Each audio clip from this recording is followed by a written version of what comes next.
இந்திய அணியின் கேப்டன் பொறுப்பில் இருந்து தோனி விலகியது அதிர்ச்சி அளிப்பதாக அவர்களது ரசிகர்கள் தெரிவித்துள்ளனர். 2019 உலகக்கோப்பை வரை தோனியே கேப்டனாக செயல்பட வேண்டும் என அவர்கள் வலியுறுத்தியுள்ளனர். தோனி விலகினது ரொம்ப வருத்தமாக இருக்குது. தோனி தான் இந்தியாவுக்கு வேர்ல்டு கப்பு, அதில் தோனி தான் 3 டிராஃபியை வென்று கொடுத்துருக்காரு. அதனால் அவர் போனது கொஞ்சம் வருத்தமாக இருக்குது. தோனி நேற்று கேப்டன்சிலேருந்து விலகினது ரொம்ப கஷ்டமாக இருக்குது. அவர் எந்த கஷ்டமான சுச்சுவேஷன்லேயும் ஈஸியாக அவர் மேனேஜ் பண்ணுவார்.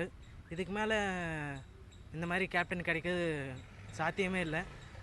எவ்வளோ கேப்டன்ஸ் வந்தாலும் தோனி அதில் தனியாக இருப்பார். தோனி தனிமையாக தெரிவார். Unique captain Dhoni. அதிர்ச்சி தரக்கூடிய திடீர் முடிவுனால ரொம்ப கஷ்டமாக இருக்குது. இதுவரை அவரோட ஜெயிக்காத கப்பே இல்லை. சாம்பியன்ஸ் ட்ராஃபி வரையினாச்சு அவர் விளையாடுவார்னு நினச்சோம். ஆனால் அதுவும் இல்லாமல் திடீரோட முடிவு எடுத்திருக்காரு. இவனால் பவுலர்ஸ்க்கு தான் அதிர்ச்சி கொடுத்தாரு. ஆனால் திடீர்னு இன்றைக்கி ரசிகர்களுக்கே அதிர்ச்சி கொடுத்துருக்காரு. இதுவரை இருந்த 453 கேப்டனில் இவர் தான் ஒரு வித்தியாசமான புரட்சிகரமான கேப்டனாக இருந்தார். அவரோட திடீர் முடிவு ரொம்ப கஷ்டமானதாக இருக்குது. இப்படி ஒரு முடிவு எடுத்தாருங்கிறது நம்ப முடியாத விஷயம்தான். அவரோட கேப்டன்சினால தான் இந்தியன் டீம் இவ்வளோ ஒரு நிலைமைக்கு வந்துச்சு. ஓடிஐ கேப்டன் பதவியிலிருந்து விலகுனது ரொம்ப வருத்தமாக இருக்குது. ஏன் அப்படின்னு கேட்டிங்கன்னா 2014 டெஸ்ட்லேருந்து விலகிட்டார்.